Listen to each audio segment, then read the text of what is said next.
ജാഗ്രത.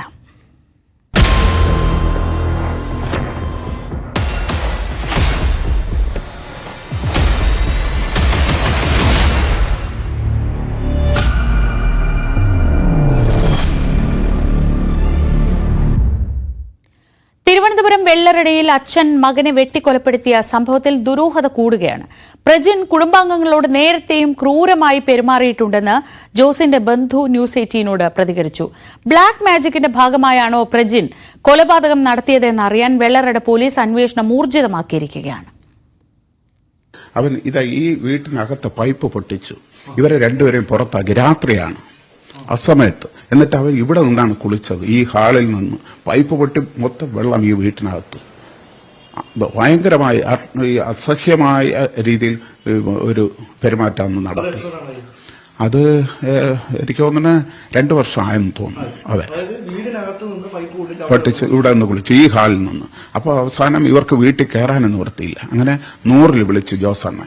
ചൈനയിലെ വുഹാനിൽ നിന്ന് മെഡിക്കൽ പഠനം പൂർത്തിയാക്കി വെള്ളറടയിൽ തിരിച്ചെത്തിയതിന് പിന്നാലെയാണ് പ്രജിൻ ജോസിന്റെ പെരുമാറ്റത്തിൽ ഇങ്ങനെ അസ്വാഭാവികതകൾ കണ്ടു തുടങ്ങിയത്.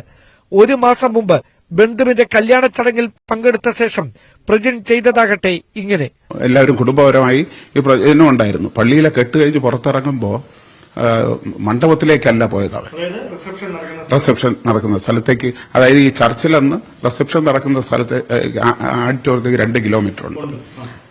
പ്രജിൻ ഈ വാഹനത്തിൽ ജോസണ്ണൻ, ജോസന്റെ ഭാര്യ, മകള്, ഈ ജോലിയൊക്കെ ചെയ്യാൻ വരുന്ന ഒരു സ്ത്രീ, ഇവരെല്ലാരും ആ കാറിലാണ് കയറിയിട്ട് തിരിച്ച് വീട്ടിലേക്കാണ് ആ കാറ് തിരിച്ചു വിട്ടത്. അപ്പോൾ എവിടെ പോകുന്നു ചോദിച്ചപ്പോൾ ഒരു മരുന്ന് വാങ്ങണം മെഡിക്കൽ സ്റ്റോറിൽ. അപ്പൊ മെഡിക്കൽ സ്റ്റോർ കഴിഞ്ഞപ്പോൾ പറഞ്ഞ് ഞാൻ മരുന്ന് വാങ്ങിത്തരാമെന്ന് പറഞ്ഞു അലസ്യമായി വാഹനം ഓടിച്ചു, വേഗതയിൽ. അതെ. അപ്പം സഹോദരി പറഞ്ഞു, എന്നെ നീ ഇറക്കി വിട്, നിങ്ങളെല്ലാം ഞാൻ സ്വർഗത്തിലെത്തിക്കാമെന്ന് പറഞ്ഞ് ആ ഒരു സ്പീഡിലാണ് വന്ന് വണ്ടി നിന്നത് ഈ വീട്ടിന്റെ ഫ്രണ്ടിൽ. എന്നിട്ട് അവൻ ഇറങ്ങി അങ്ങ് മുകളിൽ പോയി.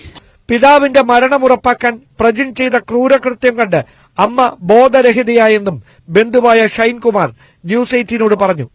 അമ്മ ഇവിടെ ഇതറക്കാൻ വേണ്ടി വെച്ചിരുന്ന കത്തി എടുത്താണ് കഴുത്തറുത്തത്. അപ്പോൾ ഈ അമ്മ വരുന്ന സമയത്ത് പ്രജിൻ ഇവിടെ നിന്ന് പോയി. പ്രജിൻ ഉണ്ടായിരുന്നു പുറത്ത്, ഈ ജോസേട്ടന്റെ പുറത്ത്. അതെ, മരണം ഉറപ്പാക്കാൻ ശ്രമിക്കുകയായിരുന്നു.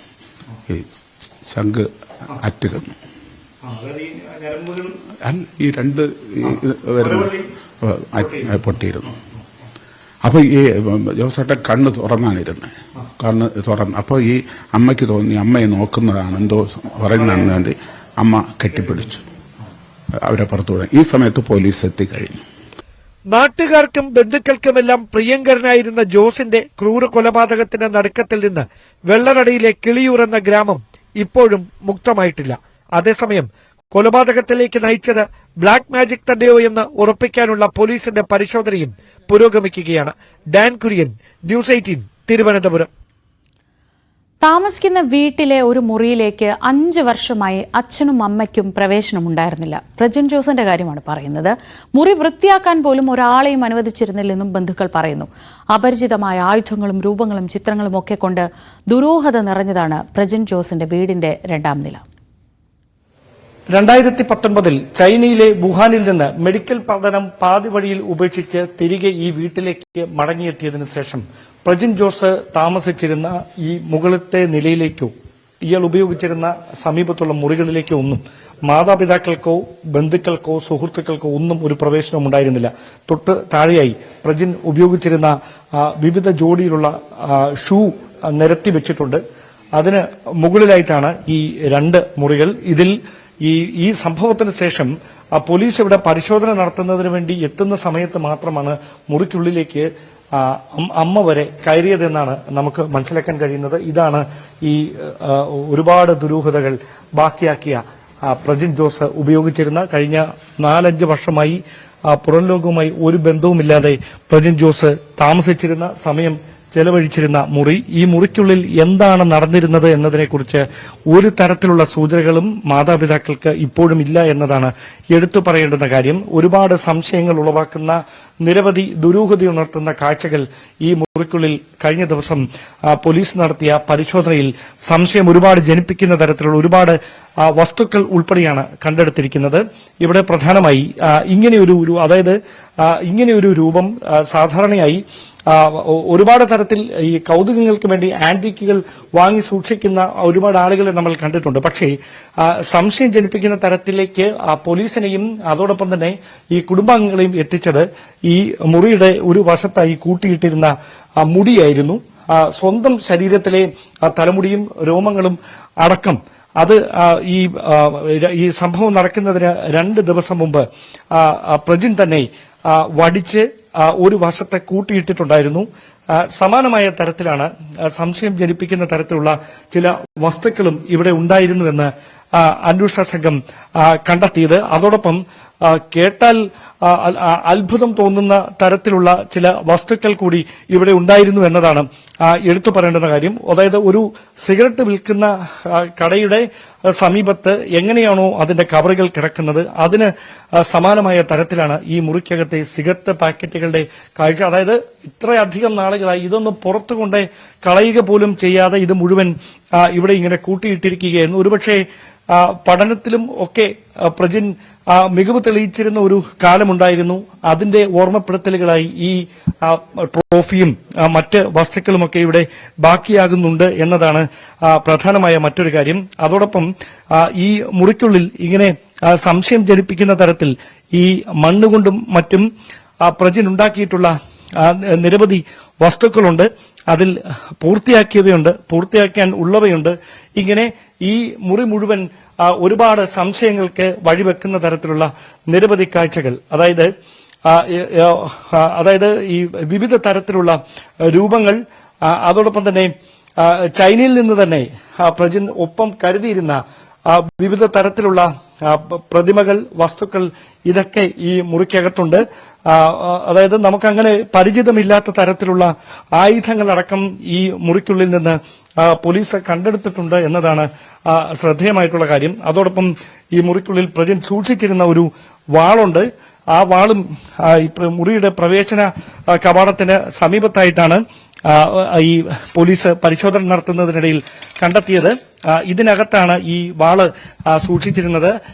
ഇത് എവിടെ നിന്ന് വാങ്ങിയതാണെന്നോ എപ്പോൾ വാങ്ങിയതാണെന്നോ എന്ന കാര്യത്തിലൊന്നും ഒരു വ്യക്തതയില്ല. ചില പ്രത്യേകമായ, അതായത് ഇതിന്റെ ഈ മുകൾ വശം പ്രത്യേക ആകൃതിയിൽ നിർമ്മിച്ചിട്ടുള്ള ഒരു പ്രത്യേക കവചത്തിനകത്ത് സൂക്ഷിക്കുന്ന തരത്തിലാണ് ഈ വാളടക്കം പോലീസ് ഇവിടെ നിന്ന് കഴിഞ്ഞ ദിവസം പരിശോധനയ്ക്കിടയിൽ കണ്ടെത്തിയത്. അതായത് ഒരുപാട് ദുരൂഹതകൾ ബാക്കിയാക്കുന്ന ഒരു മുറിയാണ് 5 വർഷമായി ഈ പ്രജിൻ ഉപയോഗിച്ചിരുന്നത്. അതിന് തൊട്ട് സമീപത്തായാണ് പ്രജിൻ ഉറങ്ങിയിരുന്ന മുറിയുള്ളത്. ആ മുറിക്കകത്തും ചില സംശയങ്ങൾ പോലീസിനും കുടുംബാംഗങ്ങൾക്കും ജനിപ്പിക്കുന്ന തരത്തിലുള്ള കാഴ്ചകൾ ഉണ്ട് എന്നതാണ് എടുത്തു പറയേണ്ടുന്ന കാര്യം. അതായത് മറ്റൊരു മുറിയിൽ ദൈനംദിന പ്രവർത്തികൾ നടത്തുന്നതിന് വേണ്ടി സമയം ചെലവഴിച്ചിരുന്ന പ്രജിൻ ഈ മുറിയിലായിരുന്നു രാത്രി കിടന്നിരുന്നത്. ഇവിടെ ബെഡ് ഒന്നും ഉപയോഗിച്ചിരുന്നതായുള്ള ഒരു കണ്ടെത്തലുകളുമില്ല. ഈ ബാഗ് പ്രജിന്റെ ബാഗാണ്. ഇത് പുതുതായി പ്രജിൻ മേടിച്ച ഷർട്ടാണ്. സാധാരണയായി കഴിഞ്ഞ കുറച്ച് നാളുകളായി കറുത്ത വസ്ത്രങ്ങളോടായിരുന്നു പ്രജിന് കൂടുതൽ താല്പര്യം. അങ്ങനെ കഴിഞ്ഞ ഏതാനും ദിവസങ്ങൾക്ക് മുമ്പ് പ്രജിൻ വാങ്ങിയ ഒരു ഷർട്ടാണ്. തിരുവനന്തപുരം നഗരത്തിലെ ഒരു പ്രമുഖ വ്യാപാര സ്ഥാപനത്തിൽ നിന്ന്, വസ്ത്രവ്യാപാര സ്ഥാപനത്തിൽ നിന്ന് പ്രജിൻ വാങ്ങിയ ഷർട്ടും പാന്റും ഈ മുറിയിൽ ഇരിപ്പുണ്ട്. അതോടൊപ്പം പ്രജിന്റെ ബാഗിനകത്തും അത്തരത്തിൽ പ്രജിൻ ഉപയോഗിച്ചിരുന്ന ദൈനംദിന ആവശ്യങ്ങൾക്ക് ഉപയോഗിച്ചിരുന്ന വസ്തുക്കളൊക്കെയുണ്ട്. അതോടൊപ്പം ഈ കുരിശ്, അതായത് പ്രജിന് ഒരു വിശ്വാസം ഉണ്ടായിരുന്ന ഒരാളല്ല, അങ്ങനെ കുടുംബാംഗങ്ങളുടെ വിശ്വാസം പിന്തുടർന്നിരുന്ന ഒരാളല്ല. പിന്നെ എന്തിന് ഈ കുരിശ് ഇവിടെ ഇങ്ങനെ ഉപയോഗിച്ചു എന്നുള്ള കാര്യത്തിലൊന്നും വ്യക്തതയില്ല. അതായത് ഇതിൽ ജെറുസലേമിൽ നിന്ന് എന്ന് എഴുതിയിരിക്കുന്ന ആലേഖനം ചെയ്തിട്ടുള്ള ഒരു കുരിശാണിത്. സാധാരണയായി നമ്മുടെ ഇവിടെ കാണുന്ന കൂട്ട് ഒരു കാഴ്ചയല്ല. ഈ കുരിശിന് താഴെ ഒരുപക്ഷെ ഇത് വിശുദ്ധ നാട്ടിൽ നിന്നുള്ള മണ്ണ് ആയിരിക്കാം, മണൽത്തരികളായിരിക്കാമെന്ന് തോന്നുന്നു ഇതിലെ കാഴ്ചകൾ കണ്ടിട്ട്. സമാനമായ തരത്തിലാണ് ഈ മുറിക്ക് പുറത്തും, അതായത് ഇയാൾ ചിത്രം വരച്ചിരുന്നു, ചിത്രം വരയ്ക്കുന്ന ഒരു സ്വഭാവം പ്രജിന് ഉണ്ടായിരുന്നു എന്ന് മനസ്സിലാക്കുന്ന തരത്തിലുള്ള ചില ചിത്രങ്ങൾ, അതോടൊപ്പം ചില എഴുത്തുകൾ, അതും ഈ പരിസരത്ത് നിന്ന് പോലീസ് നടത്തിയ പരിശോധനയിൽ, കുടുംബാംഗങ്ങൾ നടത്തിയ പരിശോധനയിൽ കണ്ടെടുത്തിട്ടുണ്ട്. അതിൽ പ്രധാനപ്പെട്ടവ ഇവയാണ്. ഇവിടെ പാമ്പിന്റെ ചിത്രം, അതോടൊപ്പം തന്നെ ഒരു കൂട് തുറന്ന് മുകളിലേക്ക് പറന്നു പോകുന്ന ഒരു പക്ഷിയുടെ ചിത്രം, അതോടൊപ്പം എന്താണ് എഴുതിയിരിക്കുന്നത് വ്യക്തമല്ലാത്ത തരത്തിൽ മലയാളവും ഇംഗ്ലീഷും ഒരുമിച്ച് ചേർന്ന ചില നോട്ടുകൾ, ഇതടക്കം ഈ പരിശോധനയിൽ കണ്ടെടുത്തിട്ടുണ്ട് എന്നതാണ് എടുത്തു പറയേണ്ടുന്ന കാര്യം. ഇതിൽ എന്താണ് ഉദ്ദേശിക്കുന്നതെന്നറിയില്ല. ഇവിടെ മലയാളവും ഇംഗ്ലീഷുമൊക്കെ ഒരുമിച്ച് ചേർത്താണ്, ഇംഗ്ലീഷിലും മലയാളത്തിലും അർത്ഥം വരുന്ന കാര്യങ്ങളാണ് ഈ പേപ്പറിൽ ഈ പ്രജിൻ എഴുതിയിരിക്കുന്നത്. ഇങ്ങനെ നിരവധി ചിത്രങ്ങളാണ് ഈ വീടിനുള്ളിൽ, ഈ മുറിക്കുള്ളിൽ നടത്തിയ പരിശോധനയിൽ കണ്ടെടുത്തിരിക്കുന്നത്. ഇതിൽ എന്താണ് ഇയാൾ ഉദ്ദേശിച്ചത്, പ്രജിന്റെ ഉദ്ദേശം എന്തായിരുന്നു, ഈ കാര്യത്തെക്കുറിച്ച് വ്യക്തമായ ഒരു വിവരവും കുടുംബാംഗങ്ങൾക്കില്ല. സുഹൃത്തുക്കളായി ആരും തന്നെ ഈ നാട്ടിൽ ഉണ്ടായിരുന്നില്ല പ്രജിന്. അതോടൊപ്പം പ്രജിൻ ഉപയോഗിച്ചിരുന്ന വസ്ത്രങ്ങൾ ഇവിടെ ഇങ്ങനെ നിരത്തിയിട്ടിട്ടുണ്ട്.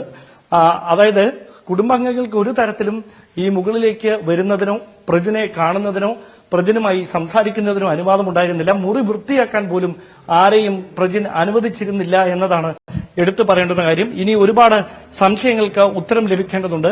ആ സംശയങ്ങൾക്കുള്ള ഉത്തരം തേടിയുള്ള യാത്രയിലാണ് വെള്ളറട പോലീസ്. അവിടെ ഈ ദുരൂഹത ഉണർത്തുന്ന ഈ ആയുധങ്ങളടക്കം പ്രജിന് കൈമാറിയത് ആരാണ്, ഈ കാര്യത്തിൽ വ്യക്തത വരുത്താനായി വിശദമായ പരിശോധന ഈ സ്മാർട്ട് ഫോൺ ഫോറൻസിക് സംഘത്തിന് കൈമാറി അത് വിശദമായി പരിശോധിക്കുന്നതിലൂടെ ഇക്കാര്യത്തിൽ ഒരു വ്യക്തത കൈവരുമെന്ന പ്രതീക്ഷയിലാണ് പോലീസിന്റെ അന്വേഷണം ഇപ്പോൾ തുടരുന്നത്. ക്യാമറമാൻ ബിബിൻ മുരളിക്കൊപ്പം ഡാൻ കുര്യൻ, ന്യൂസ് 18. കയർ ബോർഡിന്റെ കൊച്ചി ആസ്ഥാനത്ത് തൊഴിൽ പീഡനം കാരണം മരിച്ച സെക്ഷൻ ഓഫീസർ ജോളി മധുവിന്റെ സംസ്കാരം നാളെ നടക്കും. ഇടപ്പള്ളി സെയിന്റ് ജോർജ് ഫൊറോന ദേവാലയത്തിൽ രാവിലെ 11 മണിക്കായിരിക്കും സംസ്കാരം. കളമശ്ശേരി മെഡിക്കൽ കോളേജിലെ പോസ്റ്റ്മോർട്ടത്തിന് ശേഷം ഇന്ന് വൈകിട്ട് 3 മണിക്ക് പാലാരിവട്ട ആലഞ്ചോടുള്ള വീട്ടിൽ പൊതുദർശനം നടക്കും. ജോളിയുടെ മരണത്തിന് കാരണം ജോലി സ്ഥലത്തെ മാനസിക പീഡനവും അമിത ജോലിഭാരവുമാണെന്ന് ചൂണ്ടിക്കാട്ടി കയർ ബോർഡിനെതിരെ കോടതിയെ സമീപിക്കാനാണ് കുടുംബത്തിന്റെ തീരുമാനം. പ്രധാനമന്ത്രിക്ക് അടക്കം ജോളി ഇക്കാര്യം ഉന്നയിച്ച് നേരത്തെ പരാതി നൽകിയിരുന്നു. എന്നാൽ ആരോപണം നിഷേധിച്ച് കയർ ബോർഡ് രംഗത്തെത്തി. ആലപ്പുഴ വാടക്കലിൽ അമ്മയുടെ ആൺ സുഹൃത്തിനെ കറന്റ് അടിച്ച് കൊലപ്പെടുത്തിയതിന് പിന്നിൽ വർഷങ്ങൾ നീണ്ട പക. കൊല്ലപ്പെട്ട ദിനേശൻ 4 വർഷം മുൻപ് ഈ കൊലപാതകം ചെയ്ത കിരണിനെ വെട്ടിപ്പരിക്കേൽപ്പിച്ചിരുന്നു എന്ന അന്വേഷണ സംഘം കണ്ടെത്തി. അന്നും തർക്കത്തിന് കാരണം കിരണിന്റെ അമ്മയുമായുള്ള ബന്ധമായിരുന്നുവെന്ന് പോലീസ് പറയുന്നു.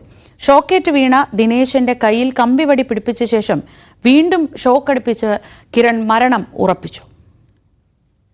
മുഖ്യപ്രതിയായ കിരണിന്റെ അമ്മയുമായി കൊല്ലപ്പെട്ട ദിനേശന് വർഷങ്ങൾ നീണ്ട വഴിവിട്ട ബന്ധമായിരുന്നുവെന്ന് പോലീസ് പറയുന്നു. ഇരുവരും തമ്മിലുള്ള ബന്ധത്തെ തുടർന്ന് നിരവധി തവണ കിരണുമായി സംഘർഷമുണ്ടായി. 4 വർഷം മുമ്പ് ദിനേശൻ കിരണിനെ വെട്ടിപ്പരിക്കേൽപ്പിച്ചിരുന്നു. പുന്നപ്ര സഹകരണ ആശുപത്രിയിൽ ചികിത്സ തേടിയെങ്കിലും മറ്റ് നിയമ നടപടികളിലേക്ക് കടന്നിരുന്നില്ല. കഴിഞ്ഞ പുതുവർഷ ദിനത്തിലും വീട്ടിൽ വന്നതുമായി ബന്ധപ്പെട്ട് ഇരുവരും തമ്മിൽ തർക്കവും കയ്യേറ്റവും ഉണ്ടായി. മരണപ്പെട്ട ദിവസവും ദിനേശൻ അശ്വമയെ കാണാൻ വീട്ടിൽ വന്നിരുന്നു. വീണ്ടും വരുന്നത് കാത്ത് കിരൺ ഇരുന്നു. വീടിന്റെ പിന്നിലെ താഴ്ന്ന പ്രദേശത്ത് വെള്ളം കയറുമ്പോൾ മത്സ്യം പിടിക്കാനായി ഉപയോഗിച്ചിരുന്ന വയർ കറണ്ടുമായി ഘടിപ്പിച്ചിരുന്നു. 12:30 വോൾട്ടേജിൽ വ്യതിയാനം വന്നതോടെ ദിനേശന് വൈദ്യുതാഘാതം ഏറ്റെന്ന് ഇലക്ട്രീഷ്യൻ കൂടിയായ കിരണിന് ഉറപ്പായി. പുറത്തിറങ്ങിയ ശേഷം കൈയിൽ കമ്പിവടി ഘടിപ്പിച്ച് വീണ്ടും വൈദ്യുതി കടത്തിവിട്ടു. കൊലപാതക വിവരം അപ്പോഴേക്കും രക്ഷിതാക്കളെ അറിയിച്ചിരുന്നു. പുലർച്ചെ 3:30 പിതാവ് കുഞ്ഞുമോനും കിരണും മൃതദേഹം ചുമന്നെടുത്ത് പാടത്തുപേക്ഷിച്ചു. പിറ്റേ ദിവസം രാവിലെ ദിനേശൻ പാടത്ത് കിടക്കുന്നതായി അശ്വമ്മയോട് തൊട്ടടുത്ത വീട്ടിലെ കുട്ടി പറഞ്ഞുവെങ്കിലും അവിടെ കിടക്കട്ടെ, ആരോടും പറയേണ്ടെന്നായിരുന്നു മറുപടി. വൈകിട്ടോടെയാണ് മറ്റുള്ളവർ മൃതദേഹം പാടശേഖരത്തിൽ കാണുന്നത്. ആ ദിവസം തന്നെ അശ്വമ്മ കായംകുളത്ത് കല്യാണത്തിനും കുഞ്ഞുമോൻ ജോലിക്കും പോയിരുന്നു. മരണാനന്തര ചടങ്ങുകളിലും 3 പേരും സജീവമായി പങ്കെടുത്തു. കുഞ്ഞുമോനെ കസ്റ്റഡിയിലെടുക്കുമ്പോൾ താൻ ചവിട്ടിയാണ് ദിനേശനെ കൊലപ്പെടുത്തിയതെന്നാണ് ആദ്യം പോലീസിനോട് പറഞ്ഞത്. എന്നാൽ ഒരുമിച്ചുള്ള ചോദ്യം ചെയ്യലിലാണ് പ്രതികൾക്ക് സത്യം സമ്മതിക്കേണ്ടതായി വന്നത്. ശരണ്യ സ്നേഹജൻ, ന്യൂസ് 18, ആലപ്പുഴ. പത്തനംതിട്ട കോന്നി മുറിഞ്ഞകല്ലിൽ വിദ്യാർത്ഥിനിയെ തൂങ്ങി മരിച്ച നിലയിൽ കണ്ടെത്തി. 19 വയസ്സുള്ള ഗായത്രിയാണ് വാടക വീട്ടിലെ മുറിക്കുള്ളിൽ തൂങ്ങി മരിച്ച നിലയിൽ കണ്ടെത്തിയത്. പെൺകുട്ടി പരിശീലനം നടത്തുന്ന ആർമി റിക്രൂട്ട്മെന്റ് കേന്ദ്രത്തിലെ അധ്യാപകന്റെ മാനസിക പീഡനമാണ് ആത്മഹത്യയ്ക്ക് കാരണമെന്ന് ഗായത്രിയുടെ കുടുംബം ആരോപിക്കുന്നു. ഹോട്ടൽ ജീവനക്കാരിയായ അമ്മ ജോലി കഴിഞ്ഞ് തിരികെ വന്നപ്പോഴാണ് മുറിക്കുള്ളിൽ മകളെ തൂങ്ങി മരിച്ച നിലയിൽ കാണുന്നത്. മരിച്ച 19-കാരി ഗായത്രി ആർമി റിക്രൂട്ട്മെന്റ് പരിശീലന കേന്ദ്രത്തിൽ പരിശീലനം നടത്തി വരികയായിരുന്നു. ഇവിടുത്തെ അധ്യാപകന്റെ മാനസിക പീഡനമാണ് ആത്മഹത്യക്ക് കാരണമെന്ന് ഗായത്രിയുടെ അമ്മ രാജി ആരോപിച്ചു. ഈ അധ്യാപകൻ കാരണം തന്നെ എന്റെ കുഞ്ഞു പോയത്. ഇയാൾക്ക് എന്റെ കുഞ്ഞിന്റെ ജീവൻ തിരിച്ചു തരാൻ പറ്റുമോ? ഞാനൊരു പെറ്റമ്മയാ ചോദിക്കുന്നത്. എന്റെ കുഞ്ഞിന്റെ ജീവൻ തിരിച്ചു തരാൻ അയാളാണോ? അല്ല, ഞാൻ വിശ്വസിക്കത്തില്ല. ഇയാൾക്കൊണ്ടൊരു മോള്. ഇതിനി ഞാൻ ഏതറ്റം വരെയും പോകും. സ്ഥാപനത്തിനെതിരെ കൂടൽ പോലീസിൽ അമ്മ മൊഴി നൽകിയിട്ടുണ്ട്. ഗായത്രിയുടെ മൃതദേഹം ആശുപത്രിയിലേക്ക് മാറ്റി. പോസ്റ്റ്മോർട്ടം നടപടികൾക്കു ശേഷം മൃതദേഹം ബന്ധുക്കൾക്ക് വിട്ടു നൽകും. അസ്വാഭാവിക മരണത്തിന് പോലീസ് കേസെടുത്തിട്ടുണ്ട്. ന്യൂസ് 18 പത്തനംതിട്ട. കോഴിക്കോട് വടകരയിൽ 9 വയസ്സുകാരിയെ വാഹനമിടിപ്പിച്ച് അബോധാവസ്ഥയിലാക്കി കടന്നുകളഞ്ഞ സംഭവത്തിൽ കുറ്റപത്രം ഉടൻ സമർപ്പിക്കും. ഇന്നലെ അറസ്റ്റ് ചെയ്ത പ്രതിയെ രാത്രിയാണ് വടകരയിൽ എത്തിച്ചത്. പ്രതിയെ ഇന്ന് കോടതിയിൽ ഹാജരാക്കും. കഴിഞ്ഞ വർഷം ഫെബ്രുവരി 17-നായിരുന്നു വടകര ചോറോട് വെച്ച് റോഡ് മുറിച്ച് കടക്കുന്നതിനിടെ കണ്ണൂർ മേലേചുവ സ്വദേശിനിയായ ദൃഷാനയെയും മുത്തശ്ശി ബേബിയെയും പ്രതി ഷെജിൽ കാറിടിച്ച് തെറിപ്പിച്ച് നിർത്താതെ പോയത്. അപകടത്തിൽ മുത്തശ്ശി ബേബി മരിക്കുകയും 9 വയസ്സുകാരിയായ ദൃഷാന കോമയിലാവുകയുമായിരുന്നു. ചോറോഡിലെ ബന്ധുവീട്ടിൽ പോകുമ്പോഴായിരുന്നു അപകടം സംഭവിച്ചത്. 10 മാസത്തിന് ശേഷമാണ് പ്രത്യേക പോലീസ് അന്വേഷണ സംഘം പ്രതിയെ തിരിച്ചറിഞ്ഞത്. നഷ്ടപരിഹാരത്തിനായി പ്രതി ഇൻഷുറൻസ് കമ്പനിയെ സമീപിച്ചതാണ് അന്വേഷണത്തിൽ നിർണായകമായത്. കോഴിക്കോട് ജില്ലാ ക്രൈംബ്രാഞ്ച് ഡിവൈഎസ്പി വി ബെന്നിയുടെ നേതൃത്വത്തിലുള്ള അന്വേഷണ സംഘമാണ് പ്രതിയെ പിടികൂടിയത്. കുറ്റപത്രം ഉടൻ സമർപ്പിക്കുമെന്ന് ക്രൈംബ്രാഞ്ച് ഡിവൈഎസ്പി പറഞ്ഞു. പ്രതിയെ വടകര കോടതിയിൽ ഹാജരാക്കും. ഇൻഷുറൻസ് പണം തട്ടാൻ കൃത്രിമത്വം കാണിച്ചതിന് പ്രതിക്കെതിരെ ഒരു കേസ് കൂടിയുണ്ട്. ഇതിലും ഷെജിലിനെ അറസ്റ്റ് ചെയ്യും. ന്യൂസ് 18 വടകര. കൊല്ലം മുളവനയിലെ താലൂക്ക് സർവേയർ വിജിലൻസിന്റെ പിടിയിലായത് കൈക്കൂലി വാങ്ങുന്നതിനിടെയാണ്. വസ്തു അളന്ന് തിട്ടപ്പെടുത്തി നൽകുന്നതിന് വേണ്ടിയായിരുന്നു ഇയാൾ കൈക്കൂലി ആവശ്യപ്പെട്ടത്. കൊട്ടാരക്കര പവിത്രേശ്വരം പൊരിക്കൽ സ്വദേശിയും ഫസ്റ്റ് ഗ്രേഡ് സർവേയറുമായ അനിൽകുമാറാണ് വിജിലൻസിന്റെ പിടിയിലായത്. അഞ്ചൽ സ്വദേശിയുടെ മുളവനയിലുള്ള കുടുംബ വസ്തുവിൽ 3 സെന്റ് അളന്ന് തിട്ടപ്പെടുത്തുന്നതിനായി അപേക്ഷ നൽകി. കളക്ടറുടെ കയ്യിൽ നിന്ന് സ്പെഷ്യൽ ഓർഡറും വാങ്ങിയിരുന്നു. എന്നാൽ വസ്തു അളക്കുന്നതിന് വീണ്ടും കാലതാമസം നേരിട്ടതിനെ തുടർന്ന് ഉദ്യോഗസ്ഥരുമായി ബന്ധപ്പെട്ടപ്പോഴാണ് 3000 രൂപ കൈക്കൂലി ആവശ്യപ്പെട്ടത്. തുടർന്ന് അഞ്ചൽ സ്വദേശി വിജിലൻസിനെ വിവരമറിയിക്കുകയായിരുന്നു. തുടർന്ന് ഇന്നലെ 11 മണിയോടെ ഫസ്റ്റ് ഗ്രേഡ് സർവേയർ അനിൽകുമാറും ഉദ്യോഗസ്ഥരും മുളവനയിലെത്തി. വസ്തു അളക്കുന്നതിന് മുന്നേ പണം ആവശ്യപ്പെടുകയും വിജിലൻസ് നൽകിയ പണം ഉദ്യോഗസ്ഥന് കൈമാറുകയും ചെയ്തു. സംഭവസ്ഥലത്ത് തന്നെ ഉണ്ടായിരുന്ന വിജിലൻസ് ഉദ്യോഗസ്ഥർ അനിൽകുമാറിനെ കയ്യോടെ പിടികൂടുകയായിരുന്നു. ഉദ്യോഗസ്ഥർ മേൽ നടപടികൾ സ്വീകരിച്ചു. ന്യൂസ് 18 കൊട്ടാരക്കര. ഇനി നമ്മൾ രാവിലെയിൽ ഒരു ചെറിയ ഇടവേള എടുക്കുകയാണ്. ഇടവേളയ്ക്ക് ശേഷം പ്രധാനപ്പെട്ട വാർത്തകളുമായി നമുക്ക് തിരിച്ചെത്താം. അതുവരെ ഇത് കണ്ടോ.